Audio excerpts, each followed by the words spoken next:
Welcome back, everybody, to another episode of the Coach's Corner. I'm Mexi B, aka Deb. I have Coach and Keely with me as usual. Today we're gonna go. We have a lot to unpack tonight. How are you guys this weekend, especially Mine Sunday? was cool. Mine was cool. Sunday pissed me off. Sunday was the first time in 40, about 40 years, 30 to 40 years, I have ever turned off a Falcons game. Like, I have never in my lifetime turned off a Falcons game. And Sunday was the first time I've ever, like, I watched like, to tell you how bad it is. I watched like when the Super Bowl happened. Of course, I watched the entire thing live. But now, sometimes, like when I just want to see my team beasting, I'll turn on the Super Bowl and I'll just watch the first three quarters and then turn it off. Like, 'cause I don't want to see that epic meltdown at the end. So I don't count that. But live, I have never turned off a game, and Sunday was my first time. So yeah, there's that. I'm Mm. used to the abuse, so like I've been watching them since I was a kid. I'm used to the abuse. I Yeah, started the journey when they were trash. yeah, but back then you had no expectations. You know what I'm saying? Like, you knew we were trash. Like, even back then, like, we get whooped like this. I'm like, oh well, we suck. Like, it wasn't. I would watch it. This game, I was like, oh no, I can't watch this shit, man. This is ridiculous. Yeah. Tua with one eye. Oh my god. It's deeper than rap. We'll get into the when we get into the recap. Well, Deb, go Yes, ahead. You get us. Matter of fact, what was your opinion? You start off the recap. What was your opinion? My opinion about the game was well, like Coach, I was mad. I usually sit there and like take, the torture, but I was just like, man, what what is going on here? Like, Oh, Red. what's up, Red? Yeah, go hello. ahead. Yeah, No, yeah, I was saying, it was just even B John was like our best player. He was fucking up. So I was like, what is going on here? We're just giving him this game. But we got another week coming. yeah. For me, like, watching the game, it was like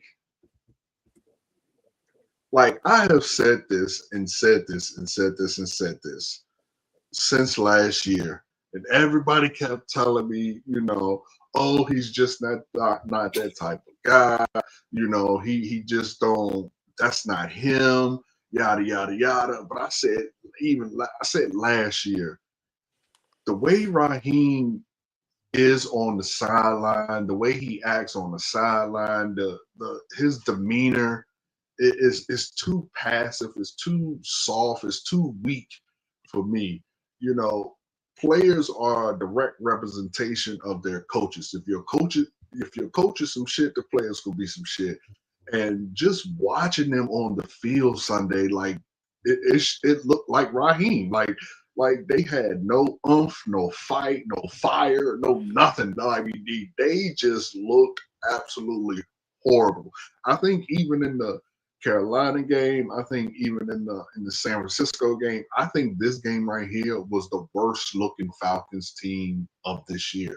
Like, they looked horrible across the board. Like, every Hmm. aspect of the team looked trash. And Yeah. so, yeah, it sucked. Yeah, it's usually like the when the offense is doing good, the defense fucks up, or the defense is doing good, the offense fucks up, and then this past game is like just both of them were like, Even what special are we? teams was Right. ass. Like I said, even Bijan, he dropped the ball once or something like that, fumbled it Yeah, or something. how do you make yourself fumble? Like, that is the dumbest thing I've ever seen in my life. Like, he made himself fumble the ball. Come on, bro. I Come on, mean, bro. we have a lot of injuries and at key positions. However, this isn't a knock on Terry necessarily because I mean, just getting it out of the way. I don't want to necessarily just go heavy on Terry, but this is a depth issue at certain positions because JD Bertrand shouldn't be on the field for no professional team. I don't believe. And I get he's young, but bro, he should not be on the field. So, but Keely, we have 4 linebackers injured, so it's not a depth issue. We have at least 4 injured. So if they weren't injured, he wouldn't be on the field. I think the why is he on the team? I think he literally. would All have, right, he would, if he it's a would have been on the developmental situation, why is he not on practice squad? Why is he? He He would have available? been on the practice squad, but what's his name got hurt yet again this year. What's his name? Troy Anderson got hurt yet again. That's I one. think All right, so you got him and Divine Diablo. Who are the other linebackers that are hurt? him, Divine Diablo, James, not is it James Pierce or Walker? One of the two is hurt. Walker, he has not played without his hand in the ground. So he's been on the line the whole year. He hasn't been off ball. Yeah, but I mean, he is he can he is. I remember they were talking about this on the radio, whereas what's the guy, the former Falcons quarterback that does the content for the Falcons? They were just talking about this. Whereas like Jalen, they said even if they wanted Jalen to come in right now in the next game and replace JD Bertrand, he would probably be just as bad because he hasn't played a single snap of NFL football at the linebacker position. Yeah, but he's still classified as a line. He's still on the roster as a linebacker. That's what I'm saying. I'm telling you from Falcons insiders. I'm just saying of his opinion, and I agree with his opinion, is that because he hasn't played a single down of football at that linebacker position, like we just can't expect that he would come in and be viable because basically they've used him as an edge setter pretty much his entire time here. Right, and that's fine. But what I'm saying is because he is classified. There you go, Dave Archer. That's the name. Thanks for if you're classified as a linebacker, that is the reason, and you're now down 4. Man, that's the reason. This is classified as a tight end, and he doesn't block nothing.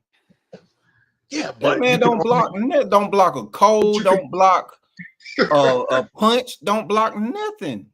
But you can only have a certain number at that position. I think tight ends you can't have no more than 4, and so linebackers you have to have a certain amount. And because he's out, all I'm saying is that from the standpoint of what they're labeled as, we've seen Kyle Pitts make a Pro Bowl in his first year as a receiver. He played tight end only 22% of the snaps. He was either out wide or in the slot for 80% of the year. Right. So even though he was listed as a tight end, he played receiver the whole year. Yeah, but he is listed as a tight end. But that's all I'm saying with JD. That's the only reason he's on the squad. Long story short, that's the only reason he's on the squad because our listed linebackers are hurt. All right. All right. We went down. But I agree with you. He's ass, and he needs to go to the practice squad or the arena league.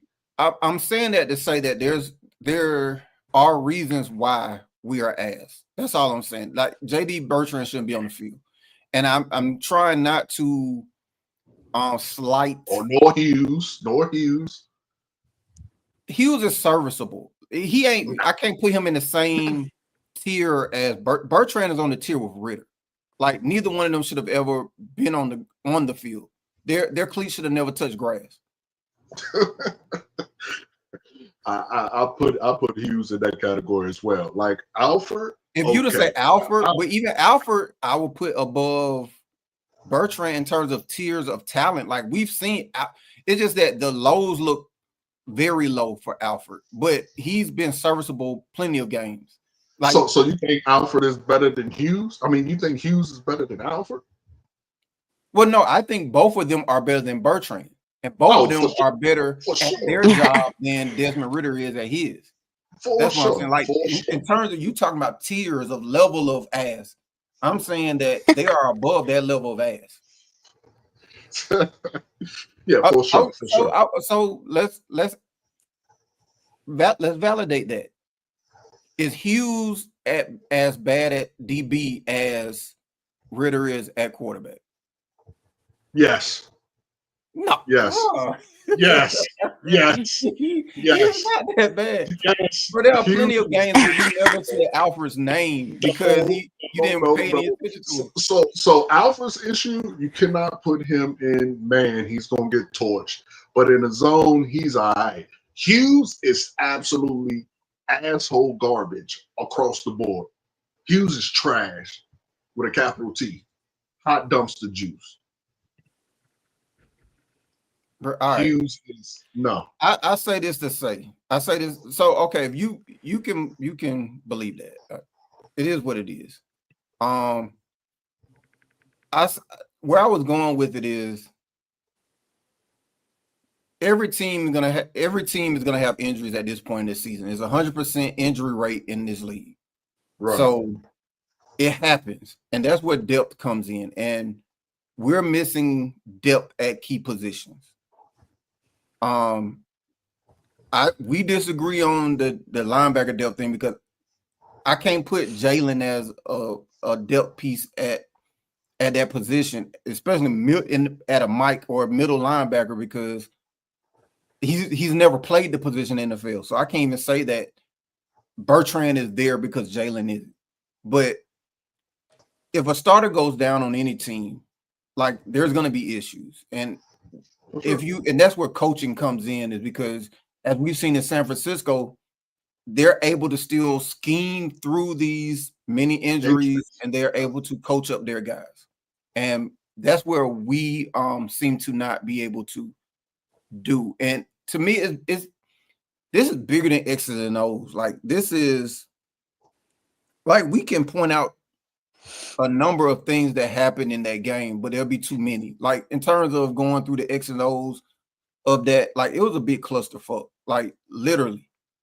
And the most frustrating part for me is that this is the fourth time I've seen our team come to a game and it looked like they just simply weren't prepared. The Seahawks game last year, it looked like we weren't supposed to, like we just didn't show up that day. The Denver game last year, it looked like we just didn't show up to play. To me, the Denver game was the equivalent of the Miami game. I think our worst looking performance previously was the Denver game. Now it's the Miami game. So I'll say this, just for full transparency, I never wanted Raheem. I wanted Belichick. And I know people will argue against the 8-time Super Bowl champions' worthiness of being a head coach. And I'm prepared to defend that position if need be for those who feel like we shouldn't have got Belichick. It's cool. But again, this is deeper than rap. Once they made the call that Raheem was the guy, I fell in line. I mean, the silver lining was, just for transparency, a black man got a job. Now, with that being said, this is his second chance at life. And that's even rarer in the NFL when you're a minority head coach who's never won, who hasn't won, who failed at their first stop and get a second chance. Now, what this wise man chose to do was hire 2 first-time coordinators who has never called plays in the NFL.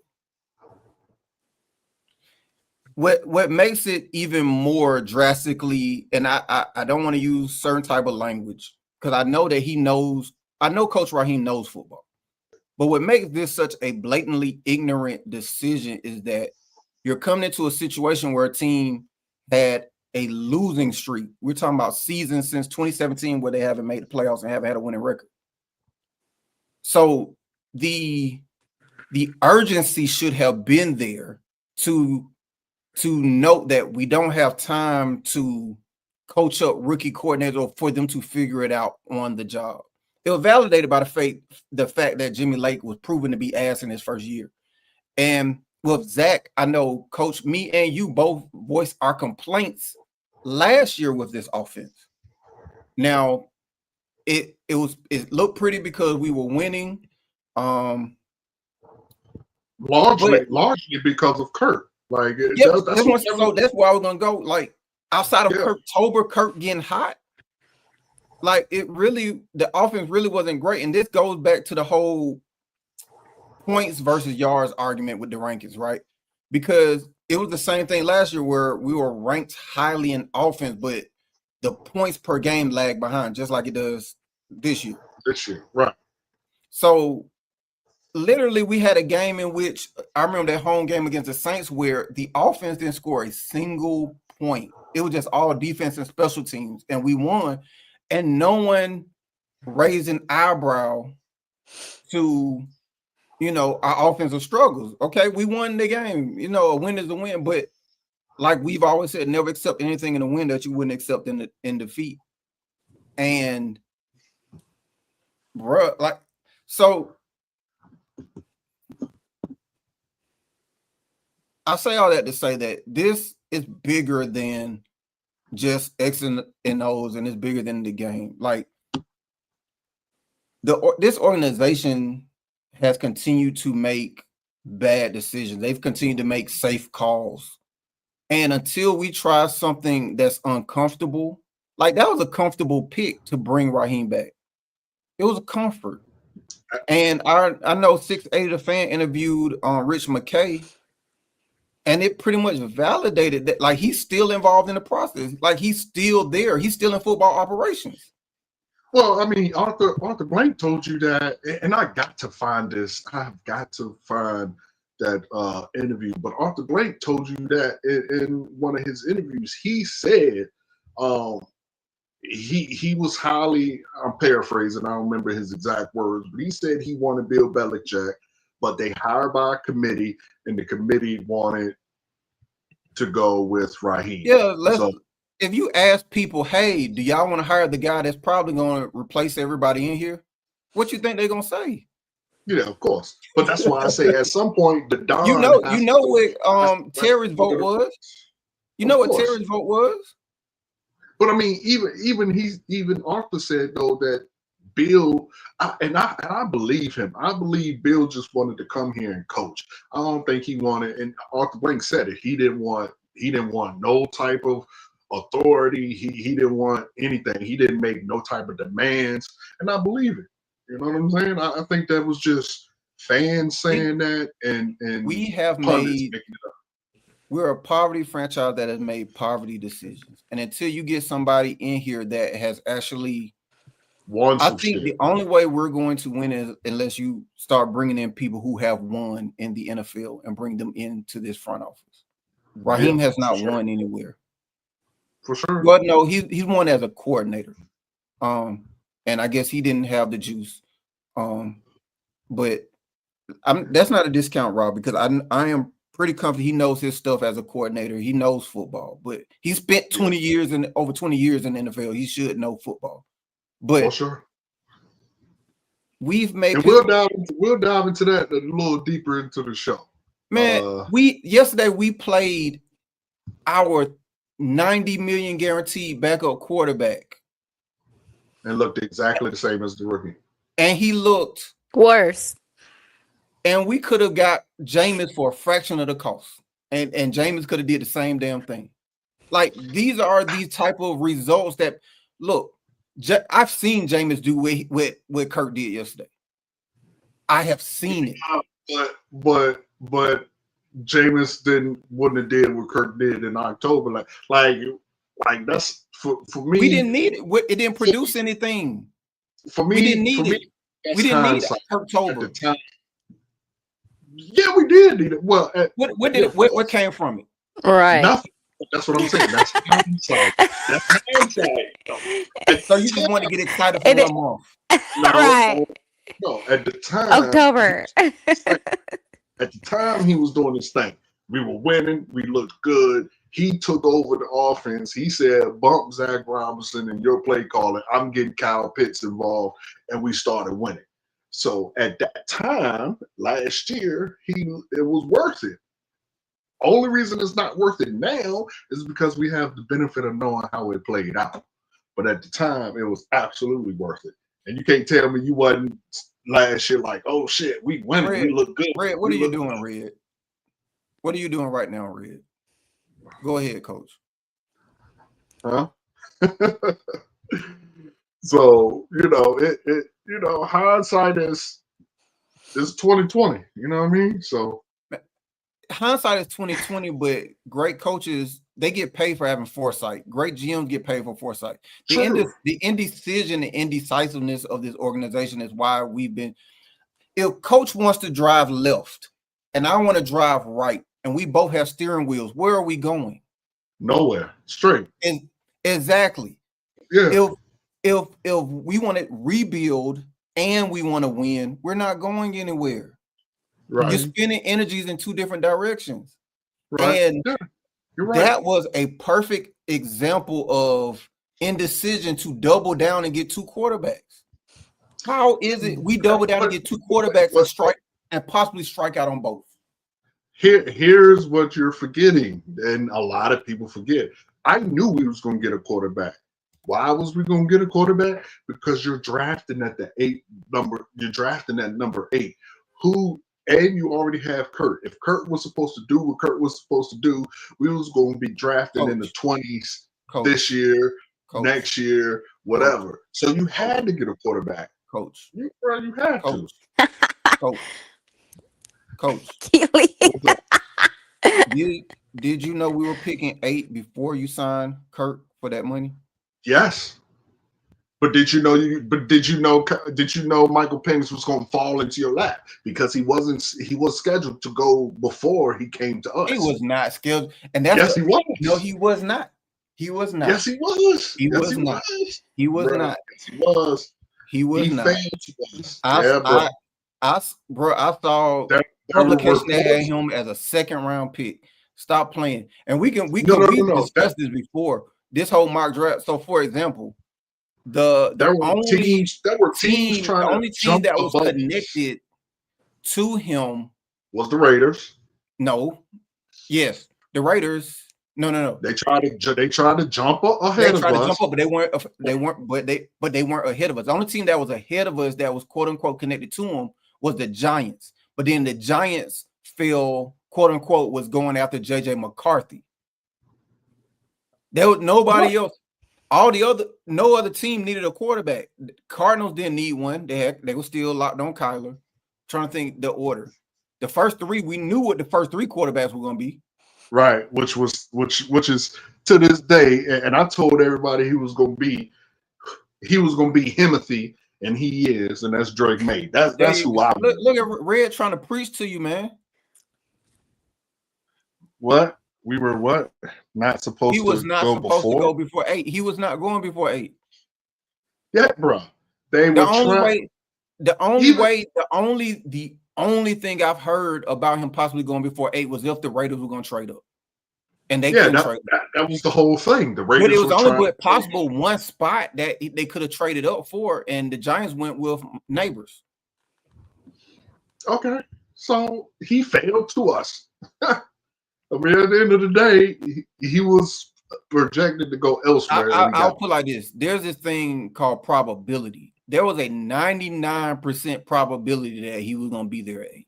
I'll say that. Because the chances of the Raiders getting up there to the Giants pick was very low because the Giants were connected to JJ McCarthy. Yeah, I don't know. I don't remember that. I just remember that. Don't worry, I remember it. I remember this for you because I knew that this was going to happen. That's why I went ahead and notated in my head because I knew you were going to forget.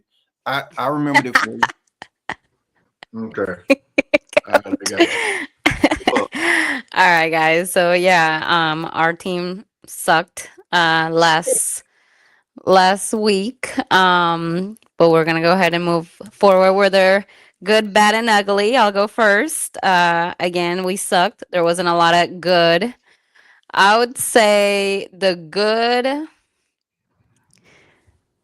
that I saw, I'll give it to Pitts because I only saw him being almost the only one actually catching the ball. So, but it wasn't that great either. My bad. To you, Coach. You see that? What do you say? Anybody worry about what Red talk about? I don't. What do you say? Terry panic, plain and simple. Oh, okay. Well, Man, So Red is this, on. Red is in the pulpit today. this is my question to people who say that, right? To all you people who say it was the dumb decision, yada yada yada, blah blah blah blah. Where would we be now if we only had Kurt? Like, yeah, No. like That's not the I don't decision I think they understand. should have made. I think they should have just. So here's the decision I think would have been the prudent one, right? I think you know that you want a kid out the draft. I think the Right. more prudent decision would have been to get a bridge quarterback and know that, look, out of these next 2 to 3 drafts, we're gonna take a quarterback. So in the meanwhile, let's not waste 90 million guaranteed, and let's go get a Jameis Winston or what's the backup for any of these backups? Let's go get a Joe Flacco. Let's go get what's the boy who's the back? Tyrod Taylor. Let's go get a Jacoby. Like, let's Y'all go are get. tripping. Y'all are tripping. There's no way I won't be bums. I mean, again, You got a So bum. You you're- paid 90 million for a bum. Yeah, I was gonna say, are you happy with the quarterbacks we have So though? you rather have Like, a 90 million bum than a low price bum. Y'all have the benefit of hindsight. At the time last year, before he fell off, it looked like an absolute perfect signing. That's all I'm gonna say. Okay, That's you all. know, Look, no. not really, we- not perfect. Wasn't he injured? we can revisit this later. Let's back to GBU. All right, you And want to walk Jimmy. through it? Because we can walk through it. He only had one good month. Again, that's hindsight. During that good month, you was like, "Oh shit, he out there balling." All right, coach, Right or wrong. coach. So, what's his playoff record? I don't know. I think he only has one win or some shit like that. I don't know. Yeah, and over a decade of what's his record on prime time? I don't know his record. You know, on but you know it's a losing record, right? I don't know. Honestly, I don't know. I didn't watch. I didn't pay attention to Kurt before he got here, so I really don't know. Okay, But I will say this. I knew But you were I gonna will say that. this. That's why I will keep say- you, because I knew you were gonna say that. I will No. say this: the exact same contract Kurt got is the exact same contract they gave David Carr. So, I mean, I don't understand. The market is the market for a reason. What did David Carr do in New Orleans? Nothing. He retired. But So- what I'm saying is, if you wanted a veteran quarterback, that was what you're gonna pay. Now the problem comes in with the guaranteed money. I agree with y'all on that. The but bigger you problem were- in the guaranteed money is that no trade clause. Well, yeah, that too. But you were going to pay. You were going to pay what you paid for a quarterback of their caliber. I mean, it just is what it is. Well, you asked what would have been the better idea. In my opinion, the better idea would have been to get the inexpensive bum, because in my opinion, again, this goes to the indecisiveness. You're gonna commit to a rebuild or you're gonna try to make the playoffs every year. Which one are you gonna do? They try to do both. And that's again, why that's not? the steering wheel thing. What do you mean why Why not? You not? just gave a reason for why Teams not. teams like Green Bay do it. Like No, teams they do don't. it.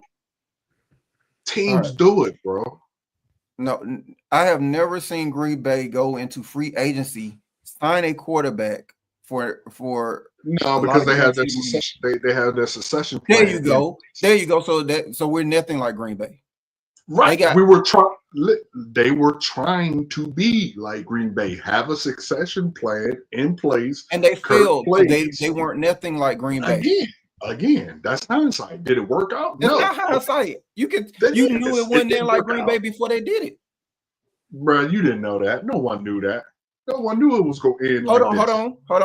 this. Was Kirk Cousins already on this team? No, There you go. So it's nothing like Green Bay.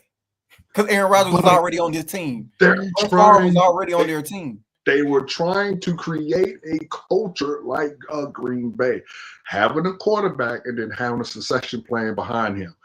Because again, Arthur Smith said, I mean not Arthur Smith, Arthur they Blank should said did it he like would Green never, Bay he would did. never be, he would never go the route that he went, not having a quarterback behind him. He was So, mad about so if they wanted to be like Green Bay, then they should have gotten a quarterback while Matt Ryan was still here. it. Correct. They should have. Yes, So you're right. therefore, it was nothing like Green Bay because they missed their window to be like Green Bay.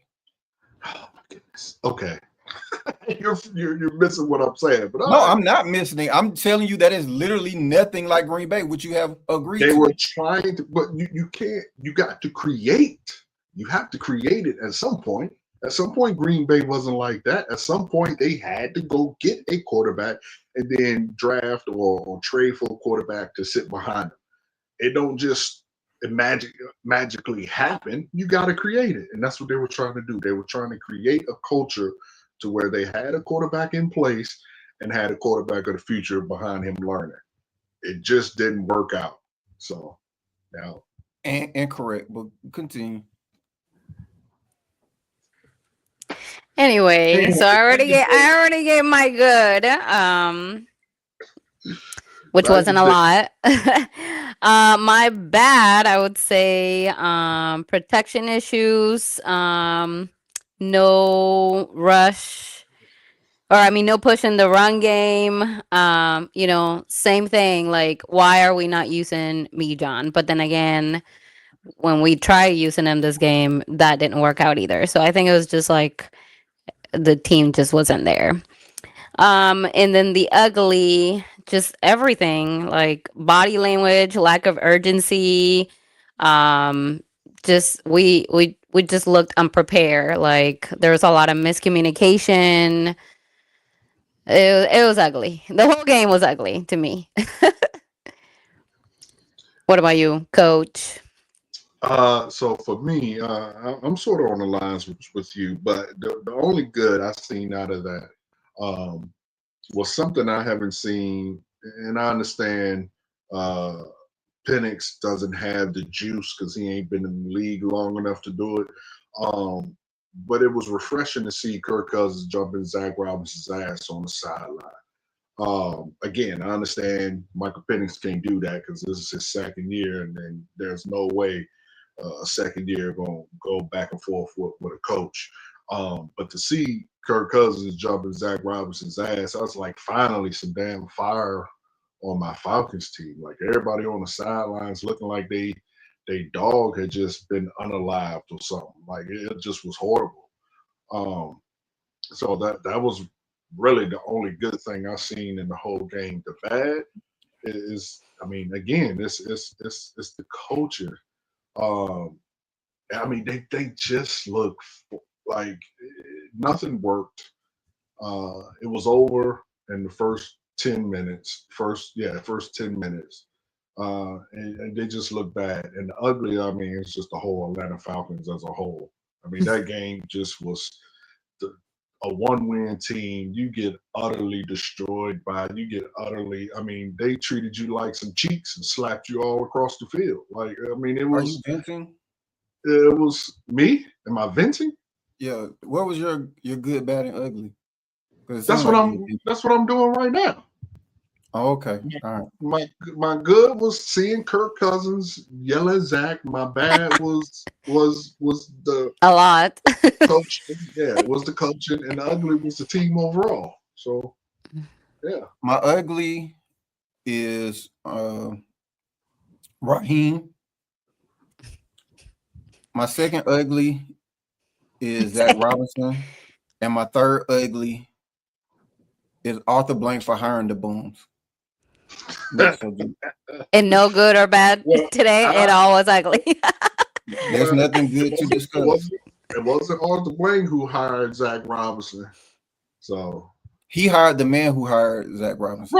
Right. But he didn't hire him himself. So neither one of those bums would be here if he didn't hire him. You correct.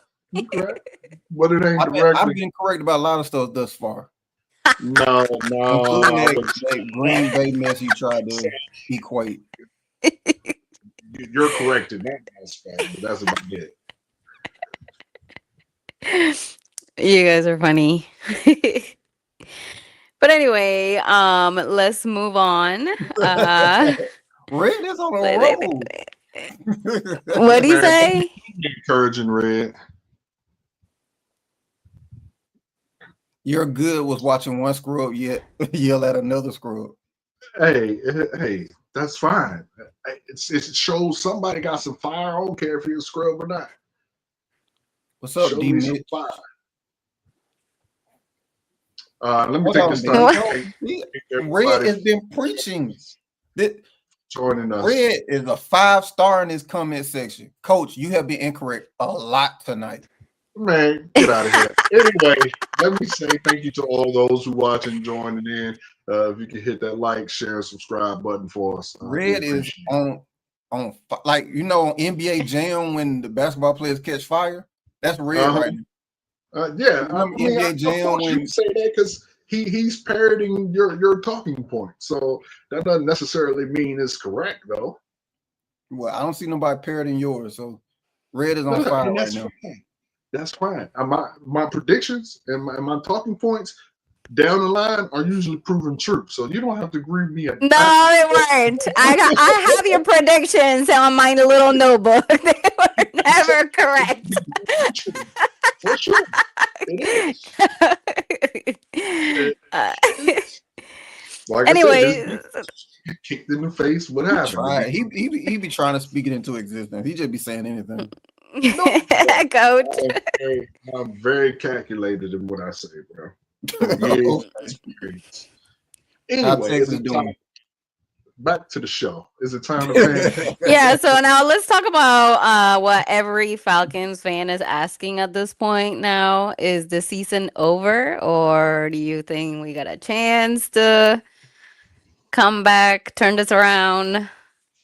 What do you think, Yuli? All right. I'm not ready to say it's time to panic yet.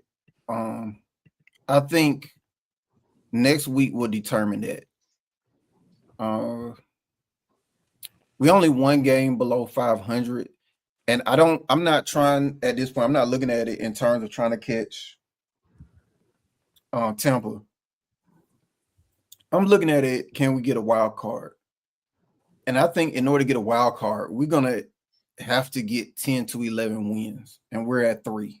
So when I look at this schedule, we got New England, Indy, Carolina, at New Orleans, at New York, Seattle at home, at Tampa, at Arizona, versus the Rams, and New Orleans again. And my question is, can we get, well, we got 3 wins. Can we get 7 to 8 out of the remaining 1, 2, 3, 4, 5, 6, 7, 8, 9, 10?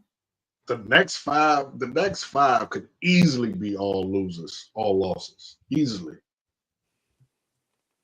I wouldn't say easily, but Easily, because you're not gonna convince me the Jets is a L.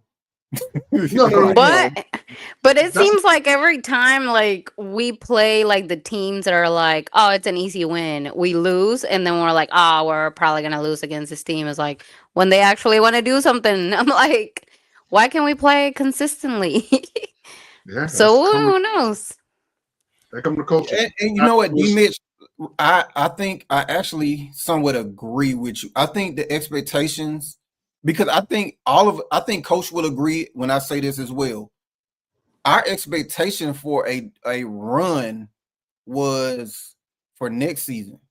Yeah. Like, so I think we all knew that there was a learning curve. I know that some fans kind of got it over their heads, but I do think we both realized that there was a learning curve that Penix would have to go through. Mm-hmm. But so to that point, I do agree with you, D-Mitch, that the expectations are a little too high.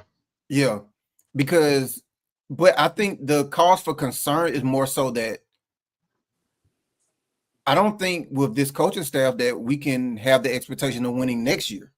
Yeah, exactly. That's my point. Yeah, so I just don't think we it's one thing to lose, but to look unprepared is another thing. So, like, if we lost to Miami in a hard-fought game, like, I think the conversation goes a lot different than, where it looked like you got beat up and you didn't even pinch them, Like, did you at least pinch the bitch? Yeah. So, and this isn't a one-off at this point. So, I think that's the more disturbing thing, that is, like, if your team didn't show up, you just shake it off like, all right, they didn't show up today. We'll learn from it and keep it moving. But for this to be the 4th time that I've seen this with my own eyes from Raheem, where they just didn't show up. And after the post game, Rod just like, you know, I'm so sick of hearing him open his mouth. well, and here's how I know it's gonna go bad. Because you knew it went bad with Arthur Smith when he started being combative with the media. I'm starting to see Raheem crack. And I think now, that's going to start the tailspin, because once you start being combative with the fans and with the media, you don't want to make them your enemy. And I think this is where it's going to go bad, because if he's having that type of tone now, and then you lose these next 2 games, he might not come back from Berlin. Like, you know, I understand what you're saying, Keely, but here's the only thing. Here's where I would disagree with that. I don't know the guy's name because I don't live in Atlanta, and the only time I ever hear him is a Falcon press conference. But whatever that guy's name is with the jacked up voice, who always asks all the questions. Yeah, whoever that is. The Orlando Ledbetter. Okay, that's who that is? Okay. Well, I was just about to try to imitate his voice, but I'm not. Yeah. Ledbetter, whoever he is, he only asks softball questions. Whoever asked Rich McKay those questions, I think it's 690, the fan, or whatever, 680, whatever. Those need to be the guys who ask Raheem the questions. But what's named Ledbetter, he don't ever ask Raheem no hard questions. Zeno and 680 need to be the only ones in the Falcons press conference. But from what I understand from Falcon fans who live in the area, they don't allow Zeno in the building, or they don't let him talk, or something like that. He was at a couple. I haven't seen him this year, but I think, I don't know what the issue is in terms of getting press credentials, but well, after they grill Rich McKay like that, you better believe they ain't gonna let them in the building, because they went at him. Well, and they caught him at an event. Yeah, so that's why they weren't at, I don't think they were. I don't know if they were at Flower Branch or not. It was when they caught Rich McKay, it was for something else, like a honor banquet thing where they were honoring Arthur Blank, and they got him to come over and talk. But I don't. Other than that, if it weren't for that occasion, I don't think they would have gotten him to talk. My bad. I didn't mean to jump in. Go ahead with your. Is it time to panic? No, I think in terms of is it time to panic, I think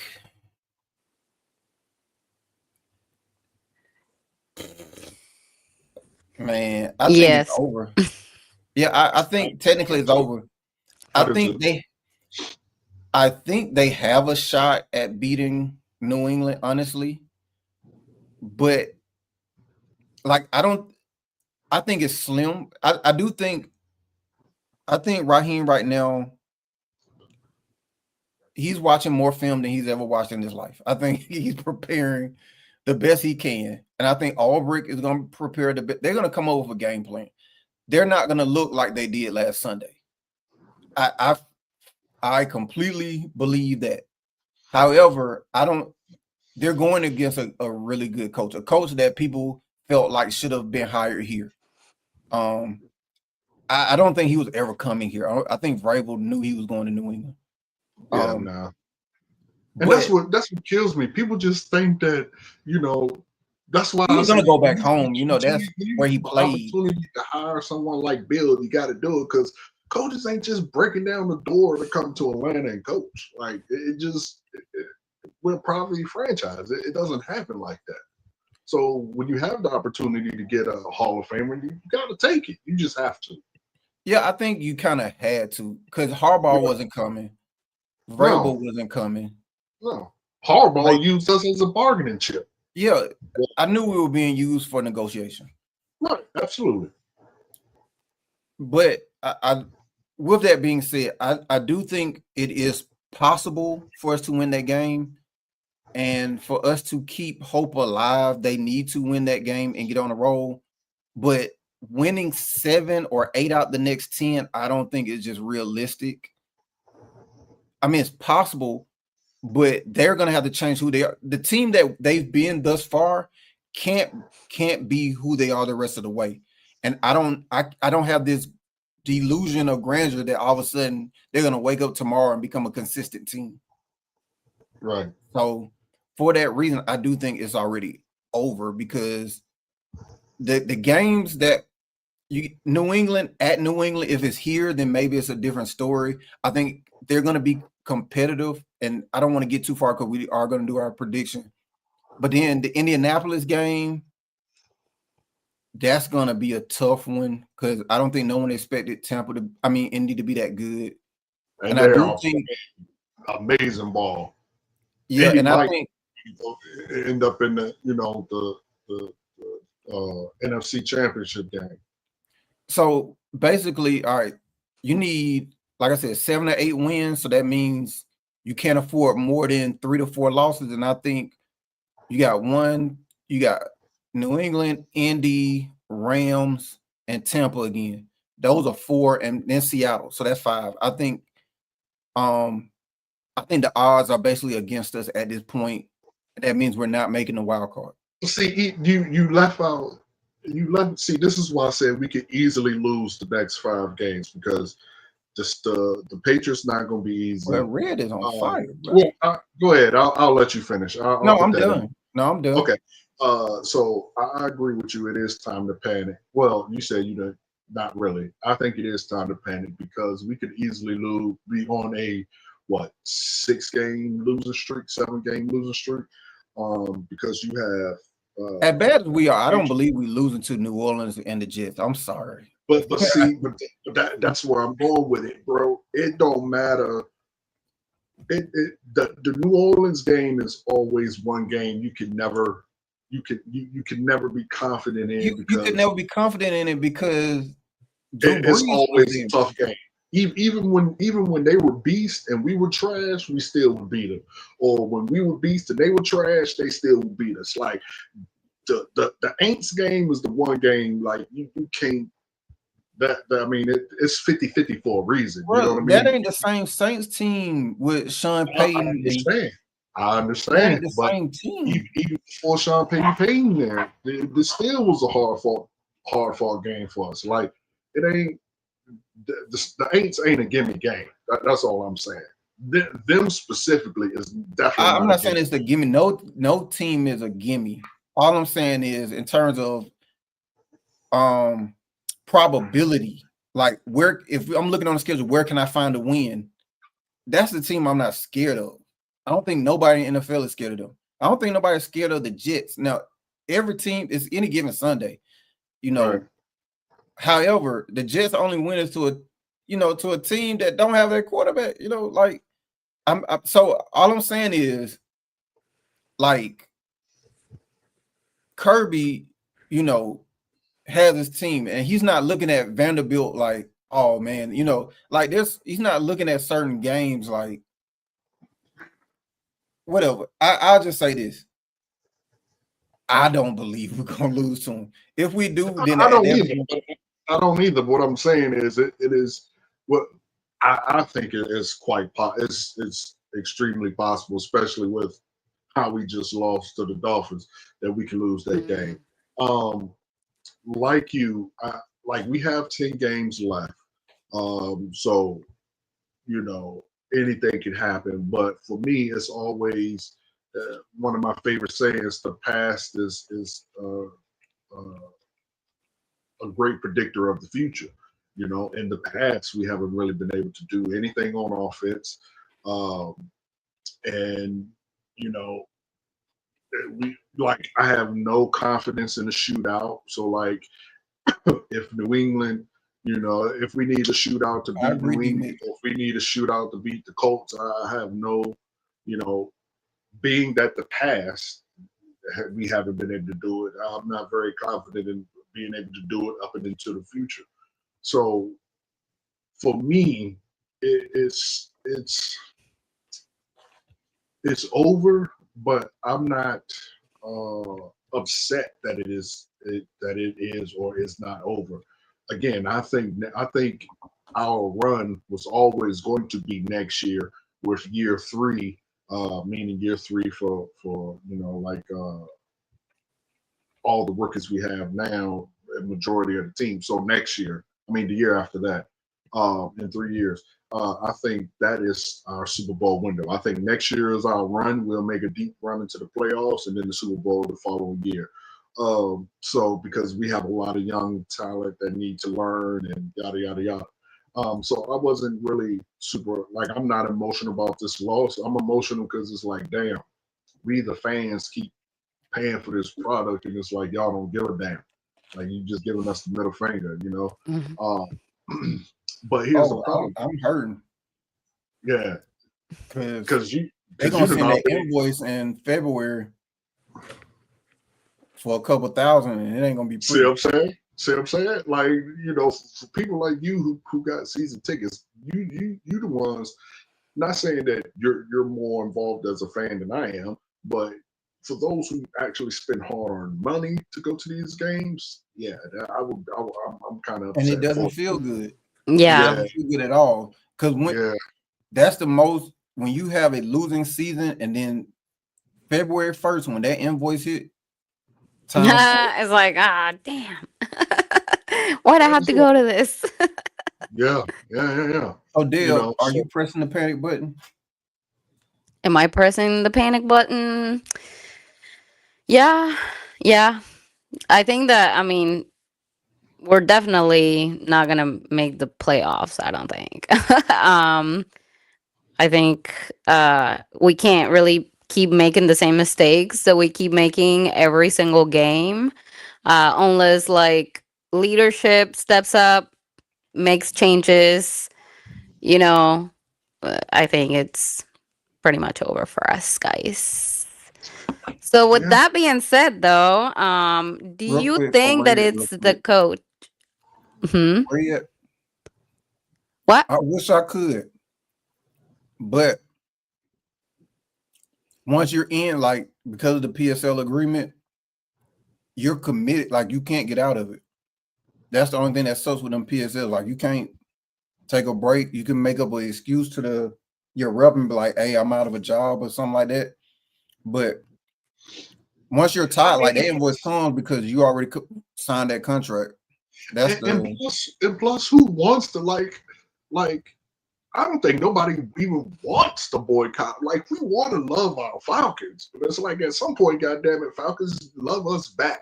You know what I I mean, mean? I wish I Hmm. could just hit Take pause pride. until they get their stuff together, but Right.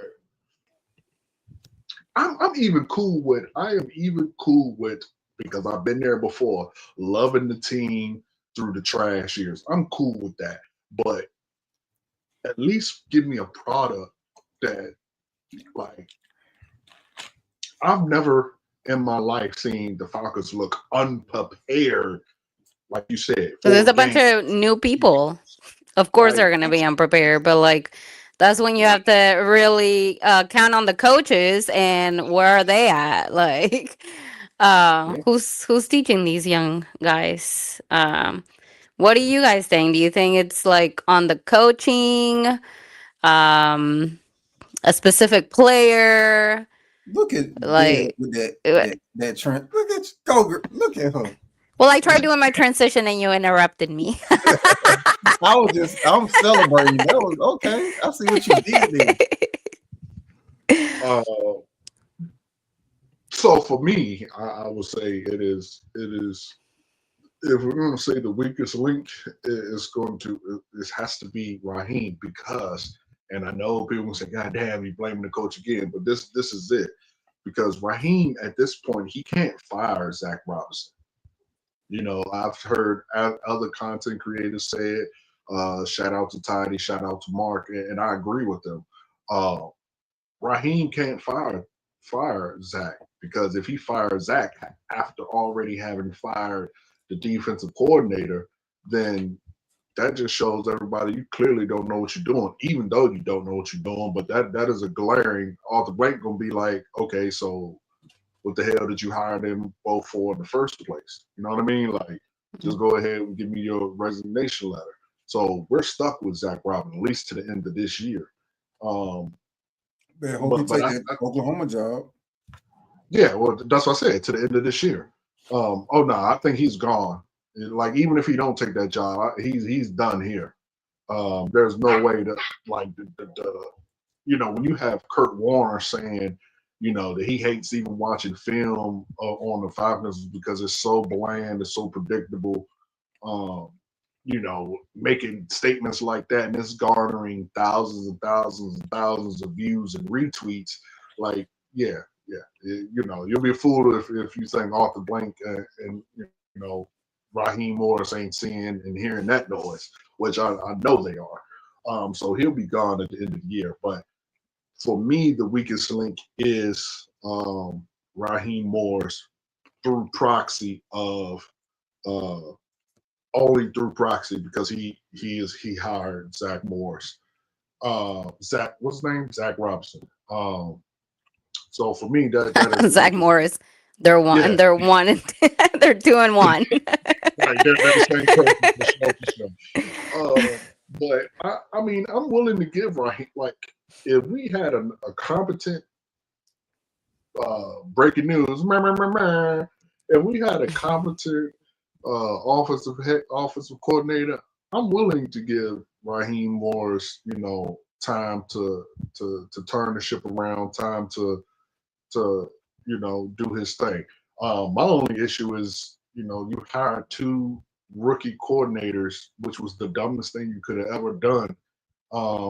And no wonder we look like shit because you did so. Like, for me, if you get a chance to get a coveted head coaching job in the NFL and you have not won anything, have a losing record, because people will say, well, look at Dan Quinn. He got another coaching job, but Dan Quinn don't have a losing record like Raheem does. You get a second chance to coach. You can't come in and then hire two rookie coordinators. Like, that was just the dumbest thing ever. So if we're able to get a good, competent offensive coordinator, I'm down with giving Raheem through his contract to try and turn the team around. Because again, I do agree, you can't have a carousel of coaches coming in and out of here. But it is your fault, guy. So you are the weakest link for hiring two rookie trash ass coordinators. So Raheem Morris. All right. I think the weakest link is whoever keeps advising Arthur Blank. And I'm gonna join people. All right, on the spirit of the Rich McKay interview and everything, there's a lot of people who do not like Rich McKay. I'm not a fan of Rich McKay, but I don't place everything on Rich McKay. But there's a strong belief that Rich McKay is who Arthur Blank leans on for advice and decisions, right? In that interview, the most disturbing thing was he kind of just dodged a lot of questions. He was asked directly certain questions, and he just kind of just dodged them. Like, they asked him direct questions that all the fans want to ask, like, "Are you still advising Arthur Blank?" And he just steps away. He gave BS answers. He ain't dodged. He just gave BS answers. Like you can listen to the interview. It's for everybody. The coach started of the Coach's Corner page on Facebook, and the interview, I posted it in there. So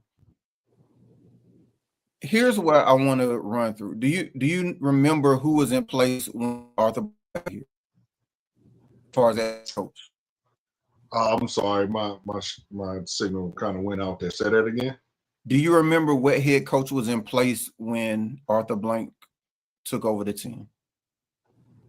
I do not, but I believe it was 2002, 2003, somewhere around there.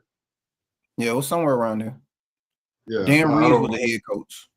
Yeah, okay, Dan Reeves. Oh yeah, that makes sense because he was here in '98. Okay, 99. That was the last time we've hired a coach that had previous experience at being head coach. So, and Arthur Blank didn't hire him; he was already in place. So the previous owners hired Dan Reeves. Since Dan Reeves, we hired Jim Mora Jr. no prior head coaching experience. We hired Bobby Petrino straight out of college. No prior, I think he came from Louisville at the time. No prior head coaching experience. Then we got Mike Smith, who was a defensive coordinator. Before we hired him, then we hired Dan Quinn, who was a defensive coordinator. Then we hired Arthur Smith, who was an OC.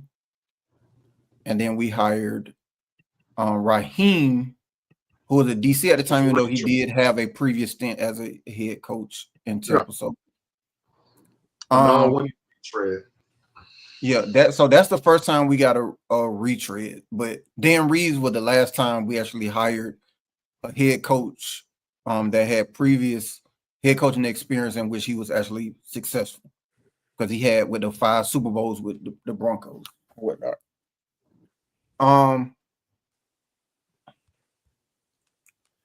Who keeps telling him to give these new guys a shot like these? This was something that I discussed a long time ago, where like for some reason we keep going to hey, let's try this inexperienced guy who's never did it before. Like we keep doing, I don't know why we just won't go get like, and I'm not saying that it's easy to go get, I think that kind of makes the Bill Belichick situation a little bit stings a little bit more, because you finally got to get a coach in here that had previous winning experience. And again, for all of y'all out there who are anti-Bill Belichick, I will defend that position. I'm not just saying that if y'all want to come in here and argue that, I will defend it. But we just keep going the new guy route, and I think we're not in a new guy situation. We like when you're stacking up 7-8 consecutive losing seasons, you need somebody who know what they're doing, like not nobody who's learning on the job. Like, and they're bringing in people who learn on the job. You can't do this at this point. Like, you have to have somebody who knows what winning looks like. Mm-hmm. Someone who's done it. Now, I understand, like, these coaches don't grow on trees. But when one comes your way and is in the pool, I think you have to take it. Yeah.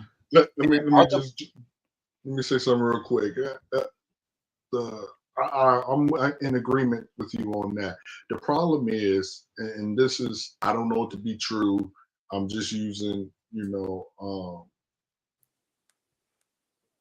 I wouldn't say common sense, just from what I have, learned over the years. I think AB is running the Falcons like he would run, a Fortune 500 company. It seems to be this committee, this hiring committee that he uses will be like his board of directors. He comes from the business world, a successful business world, so he's used to having a board of directors. And I think that he is using he's running the Falcons the sort of same way, which is why I made a post that at some point, excuse me, I didn't make a post. I said it in other content creators. Shout out to all of them. Their videos, at some point he has to take the reins of this team and say, you know what, I'm the HNIC. But I think before you go too far down that road, I do think, to be fair, I think from what I've heard is that they just give him suggestions. Those times he's used those analytical committees and teams, they just give him suggestions, and then he makes the decisions from the final pool. Right. So he still has, from what I've heard, he's very much so in control. However, the question has always been, how reliant is he on McKay? Which we don't know it to be true or not true. This is just assumptions that a lot of us as fans are making, to be clear. Right. But my point of who's the weakest link is whoever keeps making these decisions to bring in, like, whether people love or dislike Terry or not, he's a first-time GM. Yeah. Like, we keep hiring people who's never done the job before. And then Thomas was too, wasn't he? Yeah, like, and when it looked bad, we kept bringing him in help. Like, we hired all of them other GMs from Kansas City and all that. Like, or you could just get somebody in here that we feel knows what they're doing and has done the job before. Yeah, And pay that's the money to steal. That's what great franchises do. Pay the money to steal them away from wherever they are. There once we their go. contract And that's is where up. I was going. Yeah, I think what would have been the better idea is pull the, like, if you felt like Vrabel was the guy or Harbaugh, and I think Harbaugh would have been the great guy. for sure. Kidnap him. Say, look, I know you using us as leverage, but we're not letting you go until you look. We'll take him out on the yacht. You can't kidnap, man. But No, pay because him. because I remember Michael Turner having that, talking about in free agency how he was getting ready to leave, and Arthur Blank didn't let him leave. Like, he literally had to cancel his flight. He was supposed to go and visit another team, and Arthur Blank was like, "Nah, you're not going nowhere. Like, you're gonna stay here." Okay, I see what you're saying. Not literally kidnap him, but take him on the yacht. You know what I'm saying? Make him. I got you. I'm with you. Yeah, like let them know, like, no, you are our next coach. We want you here. Go ahead. Make them an offer that they can't refuse. That's what you do. There you go.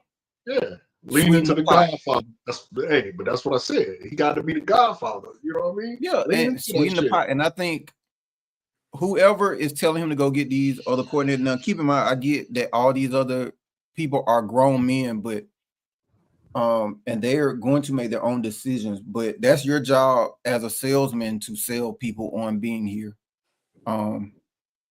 And for whatever reason, he's had a reputation of doing that and doing that well. So I don't understand why that hasn't been applied to some of these other.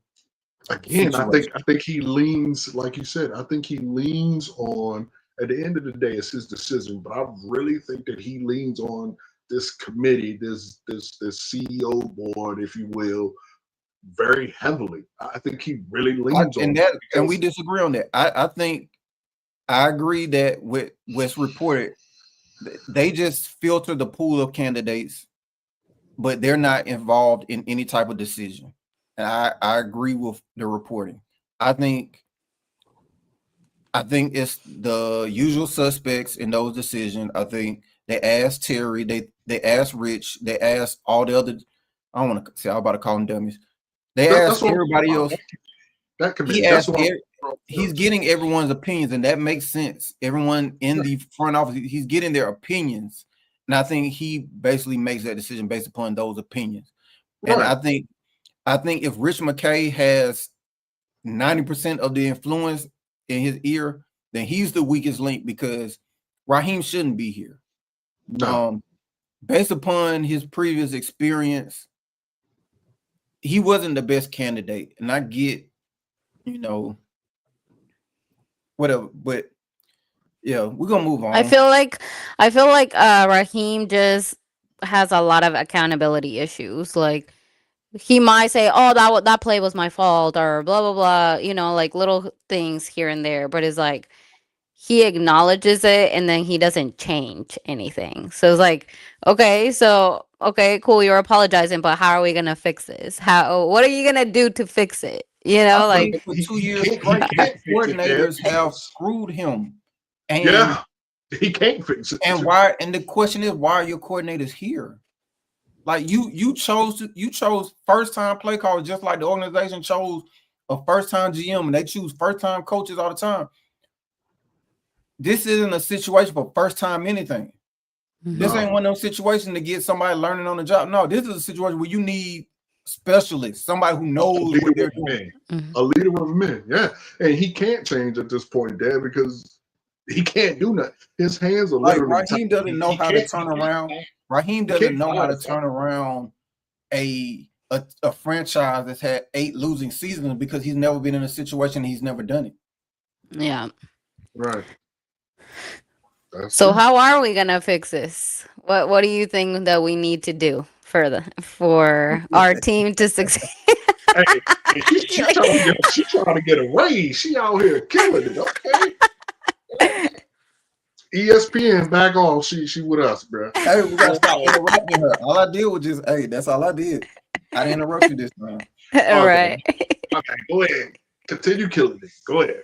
No, I'm asking you guys, what do you think we need to do to fix this? Like, if you're saying Raheem can't fix it, then who's gonna fix this? How are we gonna fix this? I'll go first. I don't think this year it can be fixed. I don't think there's nothing he can do this year. I think his hands are literally tied behind his back because if he fires Zach Robinson, that to me is the inevitable domino that will lead him out the door. Because you would then tell Blank that I don't know what I'm doing. I hired two trash coordinators, fired them both, fired the wide receivers coach. You know, you're firing everybody, and we're still having this issue. So clearly, it has to be you. So I don't think this year. I don't think this year anything will be fixed. Uh, you can't fix the playbook because the playbook is the playbook. Um, I mean, yeah, I guess you can try to go under center more, but again, that will require changing of the offense, and we don't have a bye week to really implement that. So this year, I think we just have to ride this train. It's going to probably be worse. Um,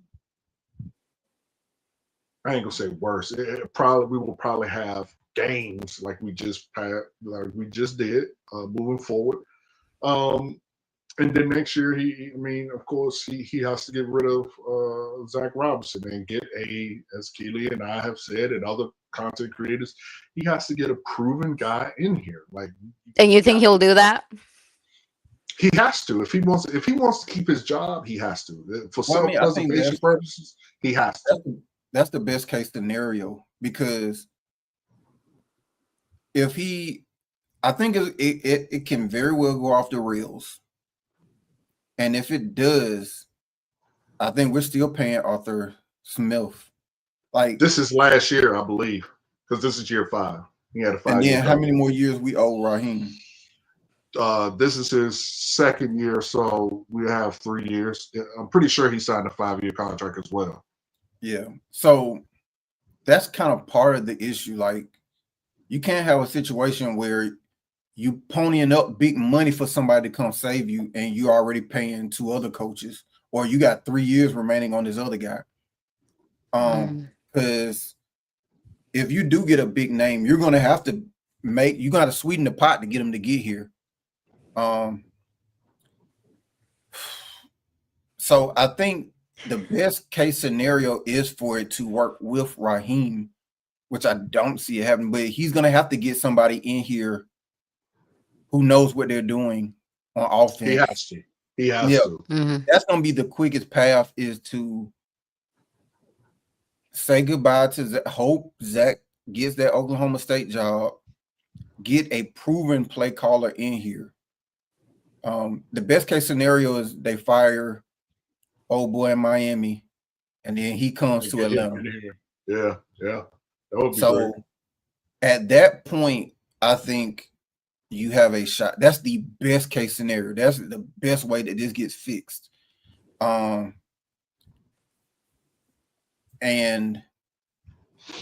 that's it, because I don't think you can afford to go hunting for a coach again. Like, you need Raheem. Yeah, he has You need to work. Raheem to get it right, because Yeah. now if the Ravens do something stupid, like they do that, then yeah, you go get Harbaugh. Or even Pittsburgh, because he was sort of, I ain't gonna say hot seat, but his seat was getting warm for not doing nothing I don't last think year. Tomlin. I don't think they're gonna ever fire Tomlin. Yeah. Now Tomlin will have to leave them. I don't think Pittsburgh is gonna leave him. But could you imagine him here? Oh my God! See, that's the type of coach I want to know. but You would need a scenario like that to happen in order to save us. Yeah. Because other than that, you need Raheem to succeed. But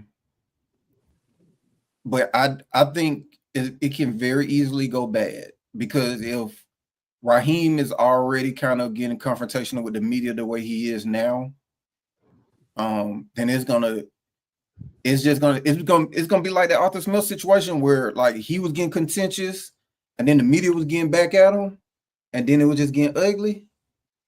You don't want that, and I think it can get like that. So I just need Raheem to tread water. I do think that they can win some games along the way. I don't think it's gonna be.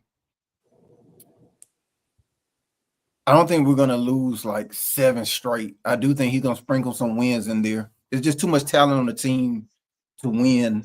I mean, to lose like 7, 8 straight. But Right. that's my fix. That's the way to fix it to me. It's it's you have to coaching. replace the offensive coordinator. I would in the offseason, I will focus on DB2.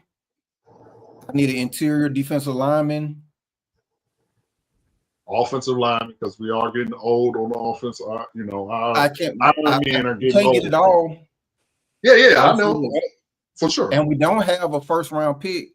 That Yeah, first for round sure. pick is about to turn into a gone. damn top 10 pick, and Pierce isn't For a top 10 sure. pick. But that's a whole Hold nother on, say that again. Who not the top 10 pick? Pierce. Yeah. Is Pierce a top 10 pick? Yes. For sure. For sure. Coach, he's like, We're gonna have to put Based upon a what?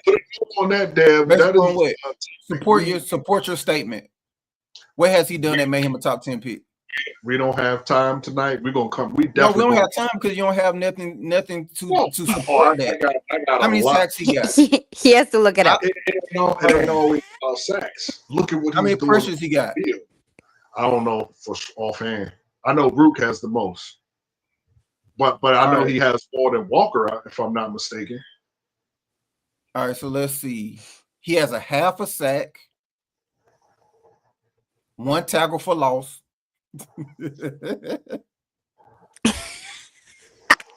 Kelly. He has a half a sack For sure. and 1 tackle for loss. Okay. What? So you want to compare that to Jalen Walker? For sure. And again, not everything shows Keep up in mind, on the Jalen stat Walker sheet. hasn't played in a couple games. And not everything is shows up on the stat sheet either. Because for real, what's old boy's name? That He damn has it. 1 sack, What is 2 his quarterback name? hits, 1 tackles for loss. Yeah. God damn it! I can't Keep think in of his mind, name. he's only played in 5 games. Not Diablo. What is the other lineman we just got? Shit, can't think of it. Anyway, we'll come back to that because that will totally derail the show. Put a pin in that. We're gonna revisit that again. Well, he is not a top 10 pick. He Well, hasn't shown anything right now to justify. Let's see. Let's look at Jared Verse rookie year. So here's what we're gonna do. Because he played like a top 10 pick on the defensive line. He started 16 games, played in 17. He had 4.5 sacks, 18 quarterback hits, 11 tackles for loss. Ooh. Okay. But anyway, I do think we do need. So you're thinking when you say offensive line, you're saying to replace Jake. Yeah, because he's not to replace him. Well, yeah, eventually replace him. Yes. I think I think we can put that on layaway. Yeah, for sure. I think the most immediate need, you need interior lineman, because your boy Onyemata, we need an upgrade for Onyemata. Onyemata is gonna be going. Unless you're gonna convince Divine Diablo, I do still think we need to get a linebacker. I would love to keep him. I would too.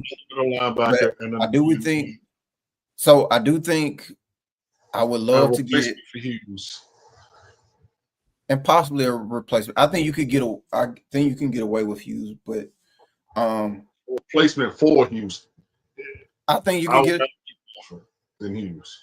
I think you can get away with them, but I think you need an OC, you need an interior defensive lineman, and I would go get a middle linebacker and put Caden on the outside.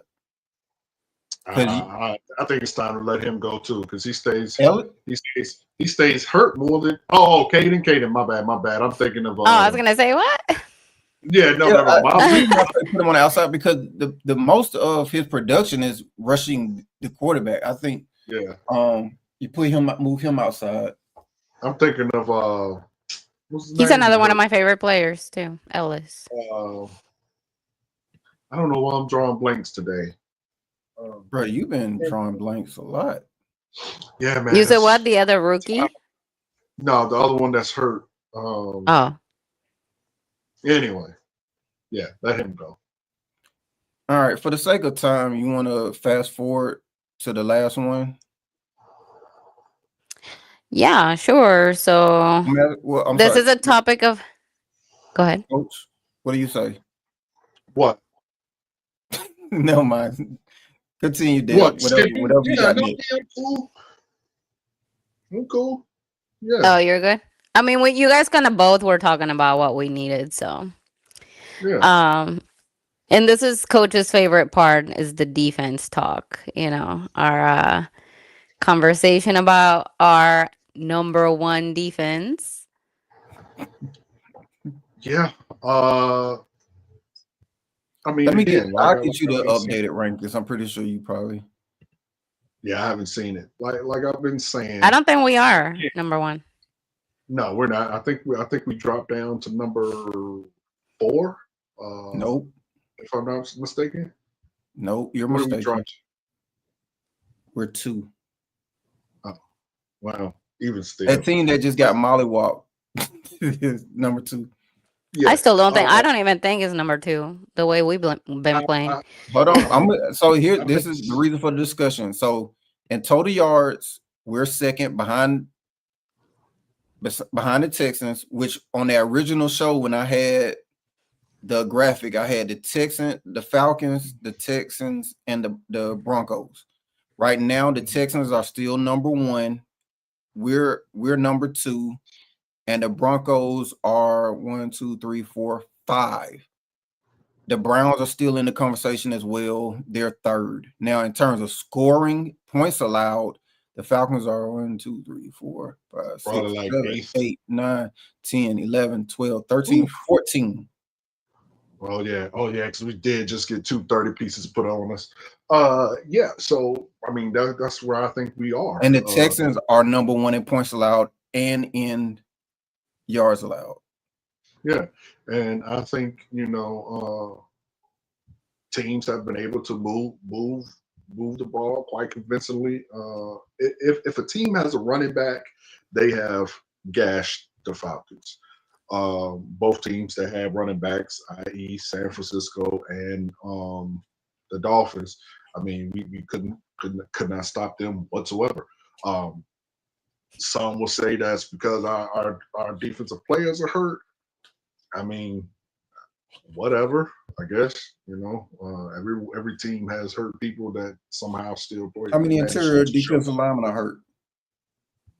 I don't. That's where they're going. That's where the ball is being ran. Right, straight up the middle. A gap. Yeah, straight up the middle. So,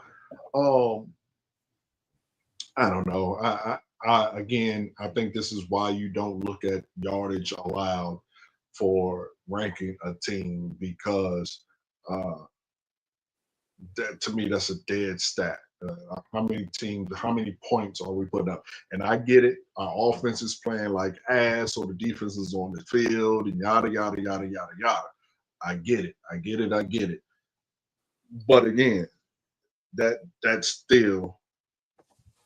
Does that hurt our defense by making them play more? Absolutely. But at the end of the day, all that matters to me is points. So if it says we're 14th in points, that's what we look like. I mean, unfortunately, people, that's what our defense looks like. Week in and week out, we look like a 14th ranked defense. They're very good. They will get better. Especially once everyone is healthy and we get Hughes' ass off the field and we get Bertrand's ass off the field, they will look 10 times better. But right now, young as they are, and doing what they're doing, we look like a 14th ranked defense. For me, it is what it is. I don't care about yardage. I care about points. Go ahead, Keith. So regardless of what the offense did, Tua threw 4 touchdowns. Like, I mean, regardless of what the offense wasn't good, but it's not like, you know, we have one of those scenarios where, you know, our quarterback threw the ball away or whatever the case may be. 2 threw 4 touchdowns, and the offense seemed to have no issue going up and down the field. First touchdown, 13 plays, 79 yards. That's not a short field. That's not a short drive. 13 plays, 79 yards, touchdown. Punt, field goal. Their second touchdown was a 10-play drive for 82 yards. That's not a short field. So that's not a situation where the offense gave them a short 10 plays, 82 yards on that second touchdown. The third touchdown was 10 plays, 84 yards. Again, not a short field. 84 yards. You went the length of the field.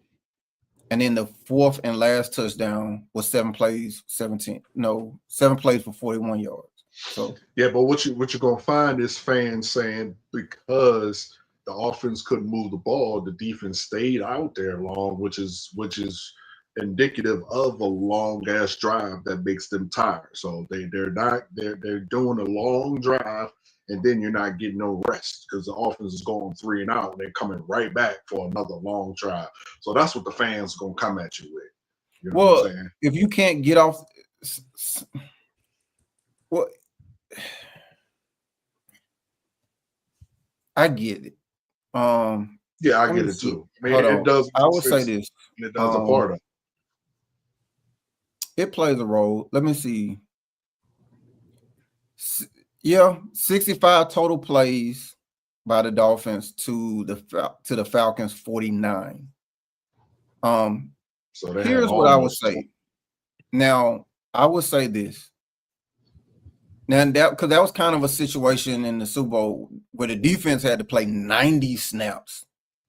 The average amount of snaps for a football game is around 60, so it's not that far off the average. But my caveat to that theory that the defense got worn down, these drives took place in the first half. So that 13 plays, 79 yards, that's in the first quarter. Let's see, the second touchdown is in the second quarter. 10 plays, 82 yards. And then coming out of halftime in the third, that's the third touchdown. So, like, if you could say they were worn down in the fourth after playing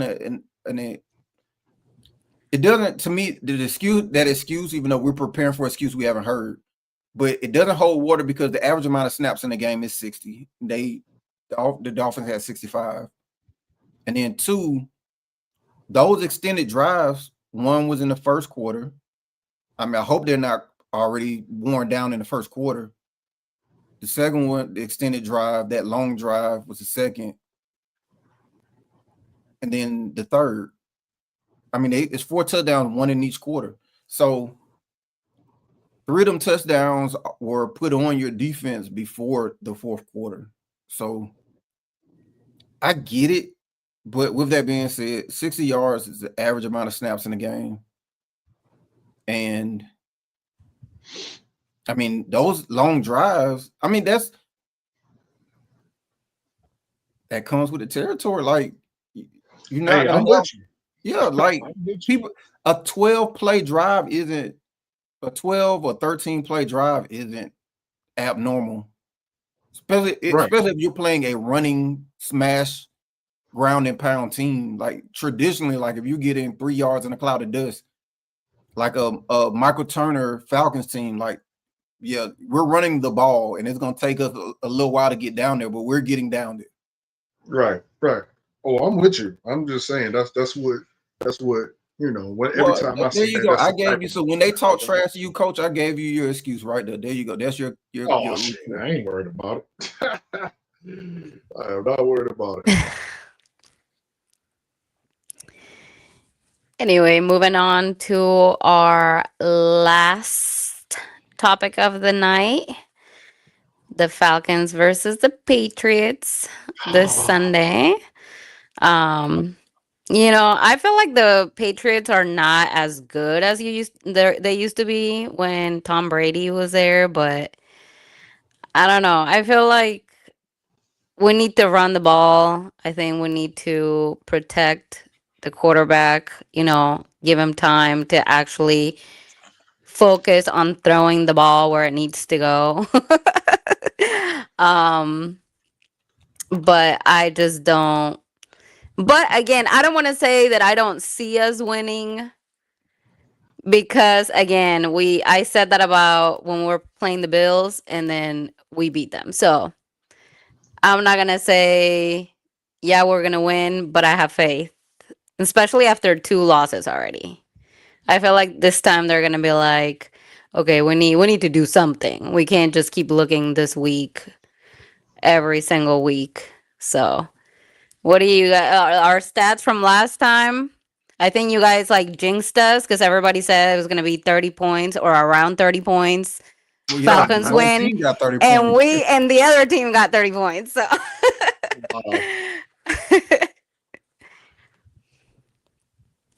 What do you guys Coach, you got think your about? prediction? No, go ahead. I'll go left. Okay, I think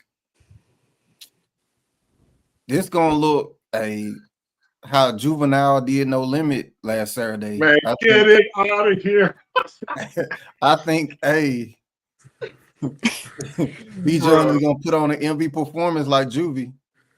I think and lose. So you're saying we're gonna lose? No, I'm saying we winning just like Juvie put on an MVP performance and took the belt. Bruh, cut that noise. Oh my goodness. I'm taking. We're gonna do it for Miss Gladys. That means we gonna lose, bro. Nah, we're gonna do it for. How can you lose when you sell more records? That doesn't make any sense. Like easy. Come on, bro. What are we doing? How can you lose when you sell more records? No Limit only has 2 multi-platinum records on their whole catalog. Okay. They were more of a hood. They were more of a hood. They were more of a hood record label than a commercial. Only thing, like, no one bumps Cash Money outside of the club. Like, you're not just riding everybody get your roll. Like, bro, what are you talking about? Bro, 400 degrees. Let me refresh that. 4-time platinum off units. Let me refresh that. Maybe where you're from, they do, but I'm from the hood, and there won't nobody playing that mess in the hood. We was playing Fiend. We was playing Mr. Serv-On. We was playing P Ice Cream. Like, bro, cut it out. Like, even in the actual verses, when it was going on, people were more hyped every time No Limit dropped. I've literally listened to interviews from people who were in that crowd in Vegas, and they said it wasn't hype. Like, they said that the crowd was just dull on both ends. Like, it may have given that appearance because it's a lot of it's us. They are for us. A lot of people that were there were younger. But when you watch it, that's my point. That was the complaint, that the people who were there didn't fit the demo who should have been at that concert. Therefore, they didn't turn up really to any of the songs. So you talking about the crowd got hype, and the people who they're saying no, they wasn't hype. It was a young crowd who wasn't alive when No Limit was rolling. Like, none of them are alive in '98. I mean, they're 30. They're damn near 30 plus years old. You know what I mean? Like, that's our generation. Like, they were 5 years. Half that crowd was 5 years old when No Limit was going, rolling with the tank. And I was. By the time they turned 7, No Limit was done. When Ghetto Dope came out, I was in the 8th grade. I remember it vividly. So. Yeah, over there in your hood of a nice upper middle class neighborhood with Brad if you think Southeast, if you think 14 Ghetto D with Brad and Susie is okay. Yeah, okay, bro. literally, like my neighborhood is literally like one of the blackest communities in the entire United States. What are you talking about? I grew up in East Atlanta. Okay. But I mean, I went to high school with Raydrick Davis Gucci. Literally, not high school, but elementary school with Raydrick Davis. That don't mean it's in the trenches, bro. I'm talking about in the trenches. So hold on. So the same 1017 Gucci. You're saying that I don't know nothing about the city of Atlanta. I'm not. Okay, so that's what I'm saying. So I'll give you some demographics. It's one of the blackest cities in America. One of, but not the. You are in the D? No, one of, but the blackest city in America.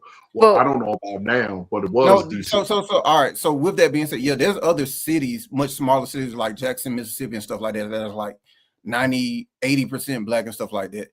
But I'm talking about like major cities. We're definitely the blackest and the most. No. Then who? Then who, Coach? The city with the name Chocolate City. Like, what are we talking about? Like, no. So what you're trying to attempt to do is disproportionately distribute that data over like 3 different states. The DMV, the actual city of the District of Columbia is correct. Okay. Hold on. Correct. Right. You have to proportionate so it goes by the amount per size per capita. And DC at that time in the late 90s was the blackest city in the US. I mean that's what Chocolate City right comes now. The black people make a 41%. This is right now. That's all right. So gentrification.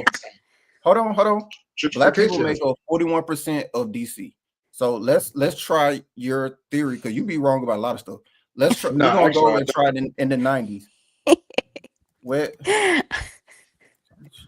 How did we get? Hold on. How did this turn? So you said you grew up in the trenches. You grew up in the suburbs. 14th in Congress South, bro. Okay. Okay. Jeez. Y'all just be. All I can tell you is if you think 14th in Congress Southeast, like, oh my God, I wish you probably don't. I don't know if you know anyone from DC around my age or not. Bro, I got family in DC. I have family in DC. Well, then you need to ask them about, especially Congress. I don't. No. I don't. Look. You're okay. I don't have to ask them nothing because me and my cousin, we literally have these discussions about Atlanta and DC all the time because they traditionally every year when they talk about the most prosperous places for black people in the United States, PG County. Hold on. The reason I said it because me and her, we have all these discussions. So PG County, in terms of top 5 every year. However, the caveat is that 3 of the counties from Atlanta is also in that top 5 every year. So DeKalb, Fulton, and sometimes Clayton pops in there, or either Henry or Cobb. So every single year in the top 5 most prosperous counties in which black people live, PG County every year, and then 3 of the top 5 are from Atlanta. So me and her, we discussed, PG is not DC. That's Maryland. That's across the Anacostia. It's considered the DMV area. Right. But that's not DC though. But you're right. It is the DMV. Correct. So me and her, we go back and forth about all this stuff from Marionberry to how we've had nothing but black mayors since like black people basically ran the city. We talk about, bro, when I was in grad school, we discussed how Atlanta just sits alone from any other place because of our demographics and the dynamics. So all the data, all the stats, like we've already done it. So like black people make up with 13% of the population. Out of that percentage, only but a very small percentage of them have a college education or more. Whereas in Atlanta, it's like the greater percentage, because of the AU Center, are people who have a degree. The most disproportionate amount of Black entrepreneurs are in Atlanta. The most disproportionate amount of Black millionaires are in Atlanta. Like all these crazy numbers. So the reason I know about DC is because of my cousin. She's always having these discussions. When I'm throwing these stats at her, she's throwing these stats back at me. And then the other part of it is that I have a cousin that did go work for the Pentagon, and then I had another cousin that also lived in DC. But what does that have to do with what the price of tea and chata? That's what I'm trying to figure out. You're giving me all this information. You asked me, do I know about certain things of DC? Well, clearly, these are the people I go up there and you're- I visit when I experience DC. You're talking now versus we're talking years ago. Well, the cousin that I'm talking about grew up in DC. Has happened now. They did that was not years ago. Atlanta's quite probably 2 to 3 to maybe 4 times bigger versus DC. So that's what it depends on how you count it. That's why you go per capita one. You go per capita one because you do the people proportionate to the size, and then 2 you do DC only. If you do per capita, then if you do 80% African American, Africa over 80% Black back then. So we're talking. I already looked the number up. It went over 80. All right, bro. Okay, so okay, ladies and gentlemen, that's our Falcons versus 80. Patriots predictions. For sure. That's wow. You guys, how did we go from Patriots and Falcons to DC and Atlanta?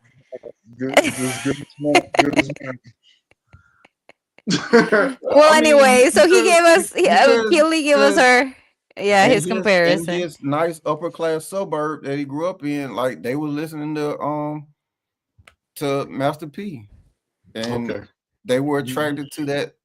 Guess what I was listening to? Yep, Bum bum. Anyway, Coach, what are your predictions? I'm kind of torn. I am a fan of May. I like that kid a lot. I wanted him to be the quarterback of the Falcons. So seeing him play good is always is always something I like to see. But he'll be going against my Birds, and of course I want my Birds to win. So I think the keys to this victory is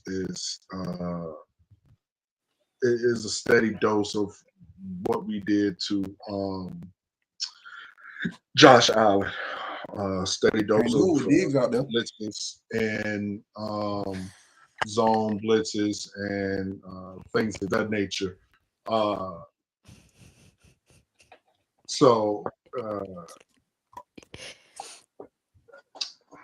Keely over there with his Chipotle. You gonna leave AJ on that island with Diggs? Yeah, AJ has been going against the best of the best receivers and has really held his own. I can only remember really Mike. I think it was Mike Evans. Yeah, I can only really remember Evans torching the mess out of him. What was that? A couple of years ago, he got torched, but AJ pretty much he's pretty good with going against the best of the best. So yeah, I'm not too worried about him. I'm more worried about what's the guy's name? Boots. Yeah, whatever his name is. That's what I'm more worried about than Diggs. I think the key to the victory is steady dose of zone blitzes. And I mean, I ain't even gonna mention the offense because we know what the offense is and what it's gonna be. So if we can get B. John going, great. If not, it's gonna be a long damn day. So. And we lost because my man didn't play last game. So that's the whole reason. Drake will be back. Drake will be back. Drake's so happy to get cash money. I forgot to say that, by the Well, way. That's the well, whole so reason. and he's went Okay. multi-platinum unlike several No Limit artists, but um Drake will be back.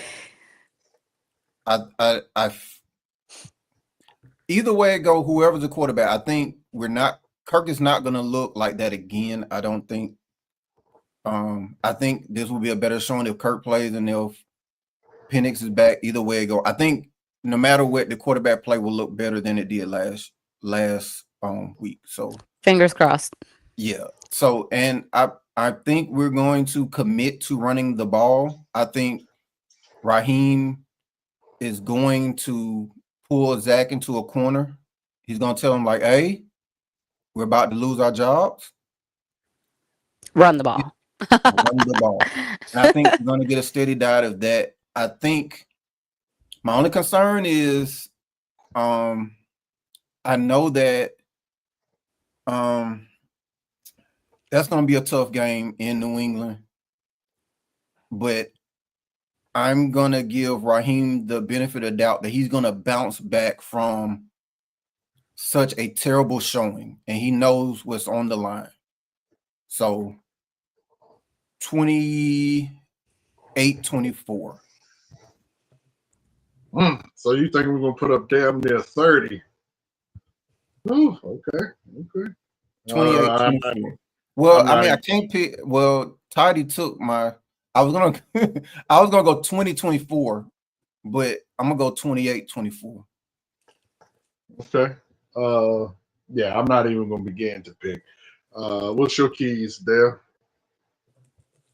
I So don't play this game, okay? Because I feel like I jinx the Falcons anytime that I predict an actual number. Just kind of like we did last week. Oh, 30, 30, 30. Yeah, they put 30 on us. I need you to tell your husband to show up. That's what I need you to do. And then he's gonna show up, but I think they're targeting, of course, Bertrand and they like the tape is out on our defense. They know they can run, but I think for that reason, the score is gonna have to jump a little bit for that reason. Yeah, and I am not confident in the shoot. That's why I said, woo, I am not confident in our offense in the shootout. Now, yeah, I just think we're gonna have to control. We're gonna have to control it. Like we're gonna have to we're gonna have to manage that. Like we make every single drive count, and I think that's how we're gonna pull it off. Like it's not a situation where we get behind the sticks, second and long, or things like we have to. Like this is a job where Zach gonna have to show us, hey, I can do this, and I think it's gonna be extra attention paid to it coming into this week. We know how we gotta win. Hopefully, Coach Raheem knows how we gotta win, and I think that's how it's gonna play out. And if it don't, like Tidy said, I mean, I think it's already a wrap, but I think so too. I think it's a wrap. Yeah, but it's gonna snowball if they lose this game. Yeah, we need because to win then you gotta turn around and go to Berlin and beat the Colts. Yeah, and have we ever won when we travel? I don't think so. Yeah, I was at the last two. No, so we lost last year. We went against Jacksonville. We lost with Desmond Ridder against the Jaguars, but we beat the Jets. That was the game where Pitt scored his only touchdown of the year, and it was in London. Oh, okay. His rookie year. I think that we beat the Jets that one. Okay. All right. Well, yeah, I don't have confidence in the shootout, so I hope it's not a shootout. I hope it's a low scoring game. I think that's where dang, that sounds terrible. Hold on. You see this stat that he put up there? 31st in run block win rate. Now that sounds crazy considering we got Lindstrom on that line. Well, Lindstrom also didn't play the last two games, right? because he got hurt in one and he didn't play at all last week, right? I could have sworn Chris Lindstrom played. Oh, maybe he did. Who just got hurt? One of our vets was hurt, and I don't think he played. Matthews got hurt, but he played. He played last week. Yeah. Oh, okay. I just remember seeing that. I just remember seeing Lindstrom the get ticker hurt in a minute. he was hurt. Yeah. Okay. Yeah, Lindstrom. Lindstrom has played every game. Well, do you know why? But here's the thing. Do you know why that is? Because teams know we're gonna run the ball, so they're just mashing. They're mashing against our offensive line. Like only way to stop that is play action passes and throw over their head. Like that's why their teams are just coming straight at us. They're not scared of being passed on. Why? Because we're in pistol, so they can clearly see what we're doing. Penix is getting the Desmond Ritter treatment, where all the attention went to just stopping the run, and like make the quarterback beat us. So, and that's up to the OC to figure out creative ways to get the ball into Bijan's hands. So, which would be, in my opinion, which is a steady dose of play actions. Put both Tyler Algier and Bijan in the game at the same time. Make defenses start to guess. Right now, they don't have to guess. They just pinning their ears back. And what Toddy bring up might be the other part of it.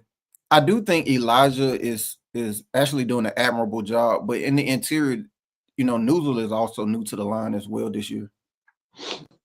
Even though I think he's doing an admirable job as well, but yeah, we don't have that we don't have that Iron Man group that we used to have where everyone played. I think for a while we were the only.